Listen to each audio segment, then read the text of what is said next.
I'm very humbled to stand here in front of all of you at this hour of the day after so many excellent speakers to try to inspire you a little bit about what is happening out there. And I would like to start with this picture here. Anybody knows what this is for kind of photo?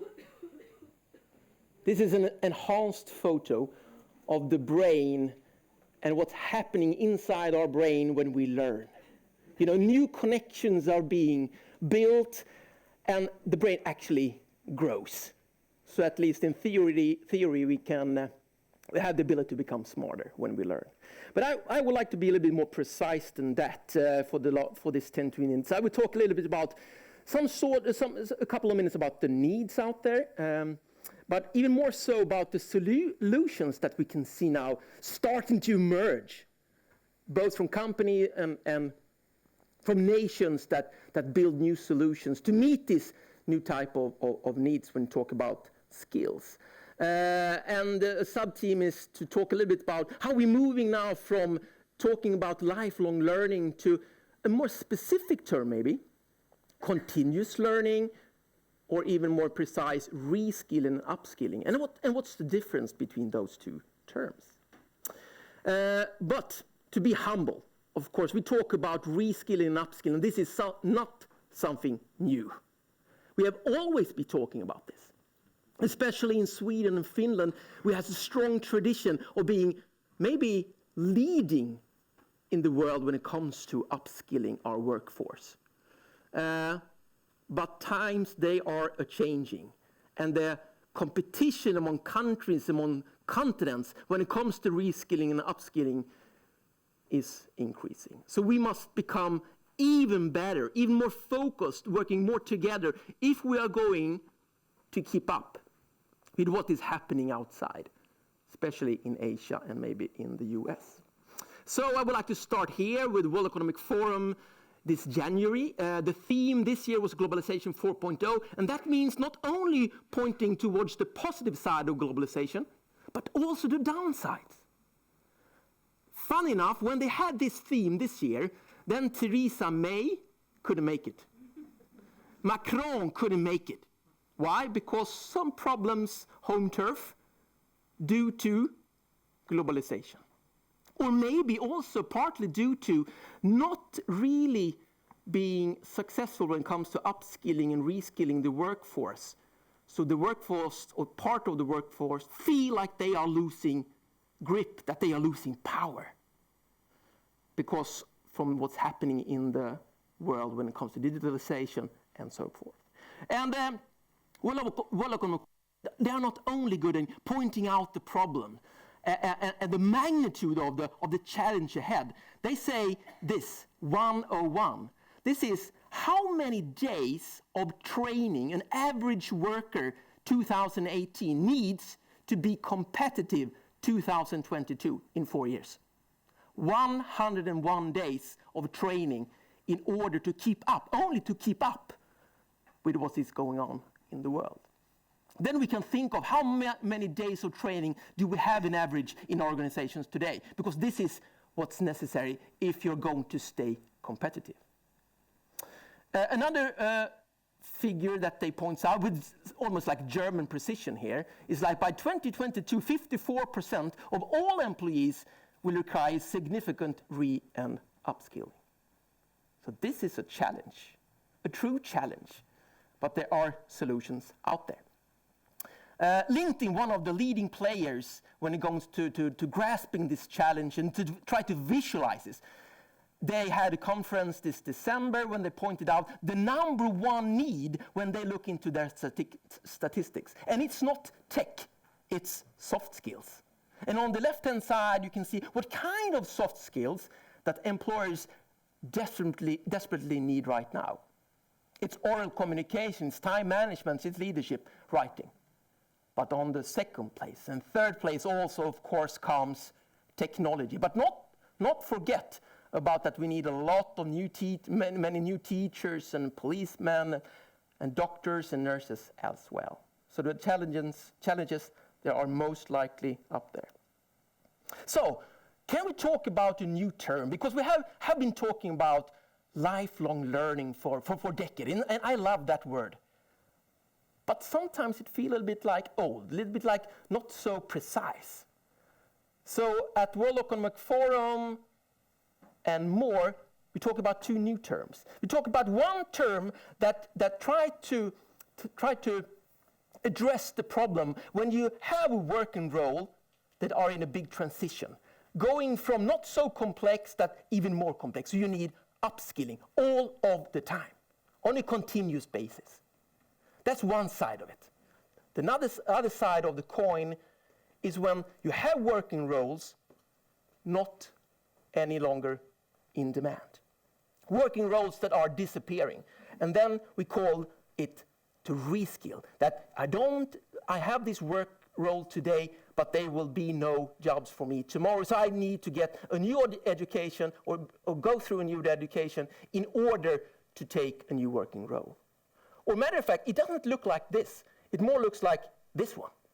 The new jobs that comes to the workplace are much more complex than the jobs that we have had yesterday. So what can we do? I'm in a board together with the HR director of Spotify, and they have this one, that we should be learning faster than the world is changing. Trying to keep up. Because if Spotify is not learning all of the time, they will be eaten by Amazon or Apple or other big companies. So they need to be really up to speed when it comes to learning. And it can't be like that something is happening out there in the world, and then a couple of years later we are trying to learn it. I think we have to be more just in time, so to speak. So how can solution look like? Have you heard about SkillsFuture? This is a tremendous innovative idea from, or it's not an idea, it's a product that goes live, had gone live for a couple of years now, is that every citizen in Singapore have access to a lifelong learning portal, where you can map your needs, your skills, and see what you need to update in order to stay competitive tomorrow. So all citizens in Singapore have access to this portal for their own lifelong learning. And last year, 7.6 million Singaporeans, not every single person, of course, they visited once or twice or three times, 7.6 million visitors to this portal, and 55,000 participated in one kind or another of a workshop addressing the skills gap. So this is a way of scaling continuous learning to all citizens. But what is happening in the world when it comes to using technology? Well, it's on the one hand, it's really promising. On the other hand, a little bit challenging for us living in Finland and Sweden. Because if we look into the list where companies emerge and where companies manage to attract investors, this is how the picture looks like. Not so many Swedish, Finnish, or even European companies. It's Chinese companies attracting most money when it comes to education technology, meaning technology that can scale, that can meet the skills that we are facing, or the challenges that we are facing. And what about the trend then? Well, it looks like this. It's very red, and red means China. So the majority, almost all big investments in technology today, in education technology, we'll find in China and in the US and in India. Another one is the economic graph. How many of you have heard about the economic graph? Hands up. Well, a couple of you. This is also, it's an amazing idea that LinkedIn now is presenting, because they, of course, store all data, our data that we are entering into LinkedIn, either as persons that are looking for a job or us as employees looking for talents. So what they do is that they take all this data and they structure it and then visualize it. So you can actually see what kind of skills are out there today, and then they compare it with the skills needed. And then you find the skills gap. And LinkedIn visualize this, and then try to point out what kind of education out there could you find in order to bridge that skills gap. So the economic graph, now you can find it for every country. Soon you will find it for every municipalities in the world.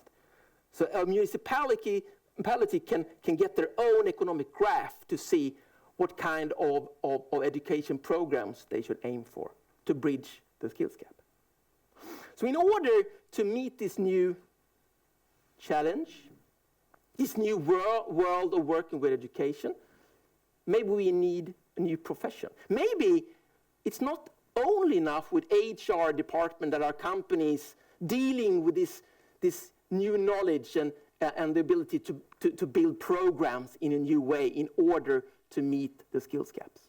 Maybe we need a new kind of working roles, like this at Microsoft, the learning scientist, a person with deep knowledge how you should map the needs and how you should bridge those needs inside a company. Or IKEA, that now are recruiting learning planners all around the world, persons that have the deep knowledge and the ability and the experience to build new education solutions or new corporate campuses inside an organization. And we see also another type of solution emerging. This is from the German company SAP, the software company. They have now for a couple of years had a program running that involves 4,000 employees, so a little bit more than 4,000 employees, and they use a specific algorithm that goes through each and every employee's skill sets. And then they compare those skills with the company's strategy, and then identify skills gap, and then identify individual learning paths and programs, how to bridge those skills gaps. So for the last year, those 4,000 that was involved in this project at SAP got 13 individual education programs for the last years. 13 individual education programs or paths in order to bridge their individual skills gap. So this is one way of working with technology in meeting the challenges ahead. Another great example is Infosys, also a software company based in India and all over the world. And the soft skill for a tech company means service design, talking about Alto here. And they have, for the last years, upskilled 100,000 of their employees in service design. And they have done that by constructing a corporate campus quite smartly. First, they use their own internal resources in order to educate all personnel in service design. But that's not enough. They also need to bring in experts from outside. So they have handpicked a couple of universities in the world that has really good knowledge when it comes to service design. And they use their both online campus and offline campuses in order to construct and build a curriculum for the workforce. But that's not enough. They are so smart that they also they use MOOCs, massive open online courses, that are for free from Stanford and from MIT and from Harvard to make the learning even more flexible so they can scale it, affordably scale it to help 100,000 employees to go into service design. Let me just pause here. How many of you know about MOOCs? Hands up. How many of you have participated in one or more MOOCs? Like 10%? How many of you use MOOCs as a great source for reskilling and upskilling in your company? 1, 2. This is a little bit problematic because the MOOCs are out there. They have been out there for 10 years. They are at Harvard and Stanford and other universities. We know about them, but we don't use them correctly in our existing upskilling and reskilling program. Instead, we invent the wheel again very often. So my advice is, don't only know about MOOCs. Go try a couple of them out and see how you can use MOOCs to scale new competence in your organization. most of them for free. This is a great brand to talk about today, isn't it? And they need some serious upskilling. And maybe they had. But they also are really good when it comes to lifelong learning. A couple of years ago, they crowdsourced ideas from their employees. Because if you are going to be really successful when it comes to lifelong learning, you need to have motivated people that goes into the program. You can't force them. So they started to bring all the employees on board, asking them, what do you think you need education in? Not only what content, but also what format. So they got 40,000 ideas from their employees. That's where they started. And then they build a corporate campus using Degree, the company that do work also with algorithms to try to visualize the existing skills and what you need.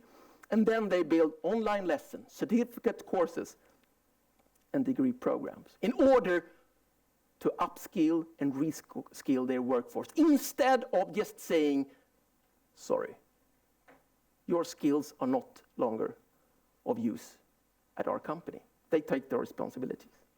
And then we see some real disruptive innovations, especially for universities and for educational companies. This is Smartly. Anyone of you have participated in Smartly? This is a very high-end online MBA. It's very tough to get in. Many applicants. The crazy thing is that it's totally for free. So the participant doesn't pay, even though it's a very distinguished MBA. The state, the country, doesn't pay for it. Instead, company pays for it because they are allowed to recruit from persons in the program. So they can use the MBA as a live recruitment service. Follow the student, see how they cope with the tough tempo and the challenges ahead. And then they pay for the education program. My last example is from an organization I co-founded. It's called Academy. An academy is a new type of education solution that could be that you can see as a supplement to existing education providers like higher education universities. Academy do reskilling, meaning they take adults around the average age of 29 or so, and they reskill them into a total new job. And we have focused on the jobs that are much in demand, meaning programmers. C# and Java programmers. In Sweden, we have like a lack of 60,000 of them. In Finland, around 30,000 or so. In the whole of European Union, 1 million. And we use accelerated learning. That is a program that we have stolen, or borrow, if you're nice, from the US, from digital boot camps. So they use brain research and modern pedagogic to see how you can educate a programmer in a new way. As a supplement to engineers now, okay? Not instead, as a supplement. And the first innovation goes that we don't recruit from your degree, from your upper secondary school or gymnasium. We don't recruit depending on how much you can pay. We recruit from tests to see your logical ability, because if you're above average when it comes to logic thinking, then you become a really good programmer, you're going to enjoy the work, and so forth. So we start with tests with 2,000 applicants for every class of 30 people. And then we don't spend 5 years or 4 years or 2 years or 1 year. We spend 12 weeks educating them to become a junior programmer in C# and Java. It's 4 weeks prep course online. It's 12 weeks on campus.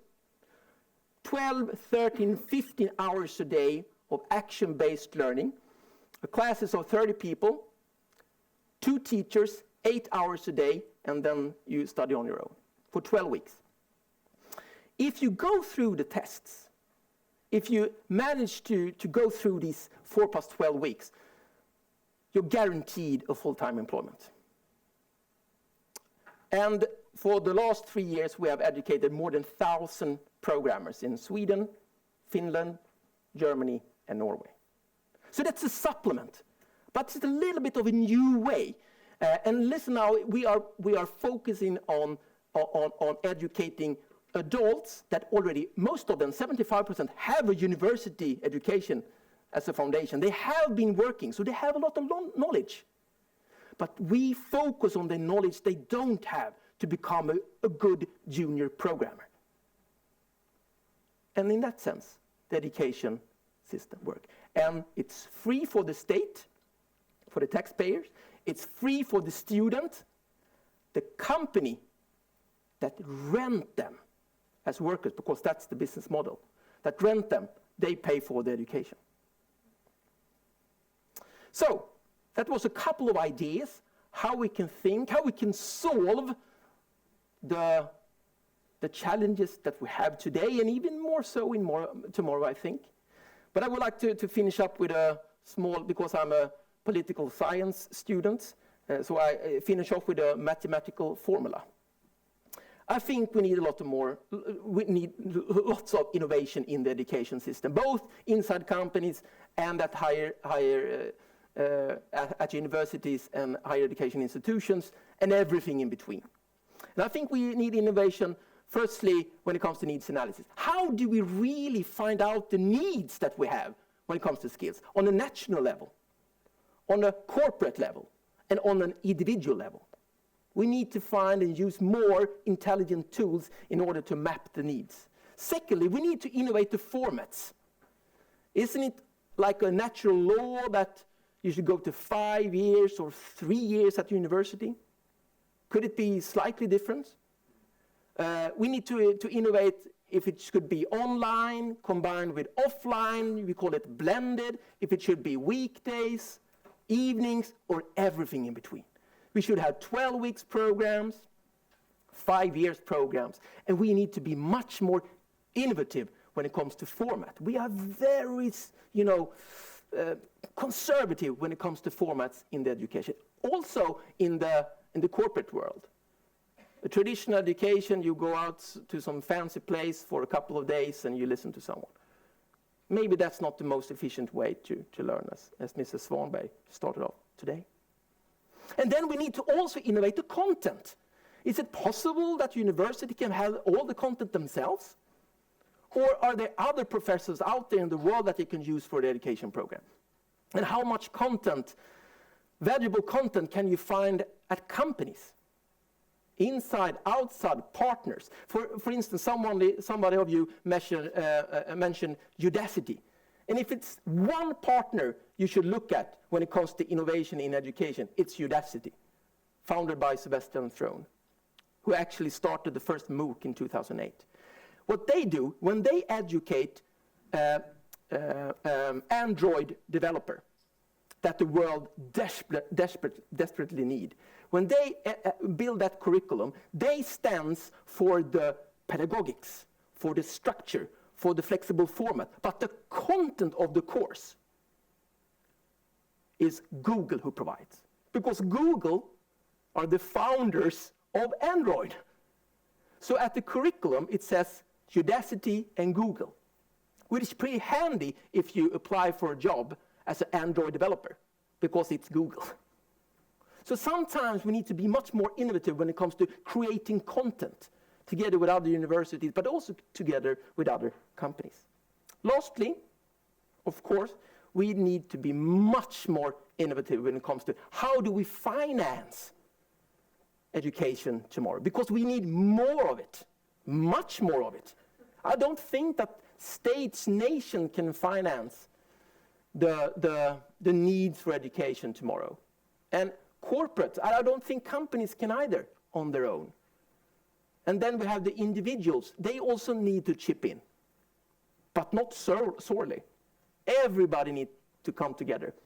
So we need to find new, more innovative ways to finance how we get more knowledge on a regular basis tomorrow. And like a mathematical formula, everything we do needs to be multiplied by scale. We cannot think about programs that consist of 100 people or 500 people.